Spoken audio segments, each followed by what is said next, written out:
और मुकर्रर रूप से प्रवेश करता है। अर्थात वो सर्वव्यापी नहीं है, वो एक व्यापी होकर के सृष्टि में प्रत्यक्ष होता है। परंतु जिस साकार मनुष्य तन में प्रत्यक्ष होता है एक व्यापी बनकर के, वो साकार मनुष्य सृष्टि का बाप सारी मनुष्य सृष्टि का बाप है। और ये तो हम सब जानते हैं।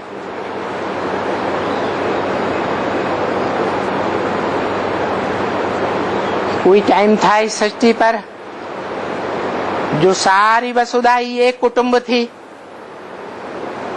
जो वसुधैव कुटुंबकम आज तक भी गाया हुआ है। वो तभी संभव हो सकता है जब सारी वसुधा का एक बाप हो।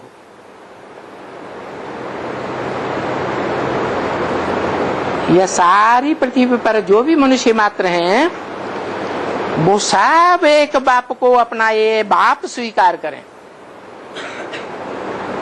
तब ही कहा जाएगा वसुधैव कुटुंबकम।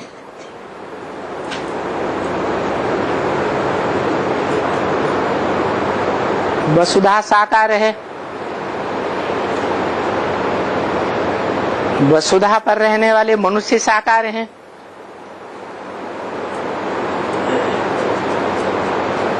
और मनुष्यों का जो बाप है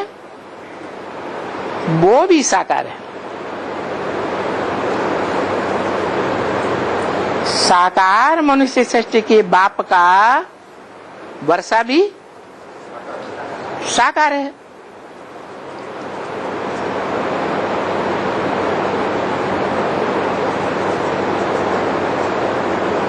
परिवार में जो भी बच्चे होते हैं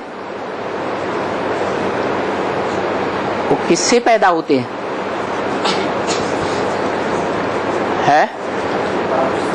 है? अरे जल्दी बताओ, किससे? बाप से पैदा हो, माँ से पैदा नहीं होते है? अरे कोई हॉस्पिटल में जाएंगे देखेंगे कि दोनों से पैदा होते हैं। हैं? दोनों हैं? किससे पैदा होते हैं?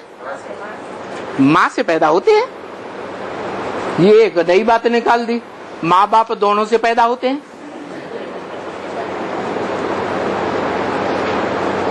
अब एक बात बताओ, किससे पैदा होते? माँ से पैदा होते। माँ से पूछो, माँ से पूछो तुम्हारा जो हद का पेट है, फिर बेहद की माता से भी पूछो तुम्हारा जो बेहद बुद्धि का पेट है, इस पेट में बच्चा कहाँ से आया? तो क्या कहेगी? है? कहाँ से आया? यही तो कहेगी। इसका बाप है, बाप से आया। बाप का परिचय भी माँ दे सकती है। सुलक्षणी होगी तो जरूर परिचय देगी, कुलक्षणी होगी है, वैश्या होगी तो बाप का परिचय नहीं बताएगी। तो बच्चा कहाँ से आया? मूल रूप में कहाँ से आया? है? माँ से ही आया, बाप से आया। माँ से प्रत्यक्ष रूप में आया और बाप से अप्रत्यक्ष रूप में आया। तो ऐसे ही है ये सारी मनुष्य सृष्टि रूपी वृक्ष के जो भी पत्ते रूपी बच्चे हैं, चाहे पहला पत्ता हो और चाहे 500-700 करोड़ पत्ते हो, उनका मूल जनक कौन है? मूल बाप कौन है? कहेंगे मनुष्य सृष्टि का कोई बाप है? जहां से ये मनुष्य सृष्टि रूपी पत्ते निकलते हैं।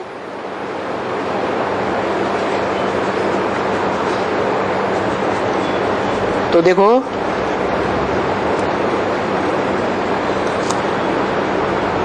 बाप एक है और उसका छोटा या बड़ा परिवार होता है, उस परिवार में रचनाएं अनेक हैं, बच्चे अनेक हैं।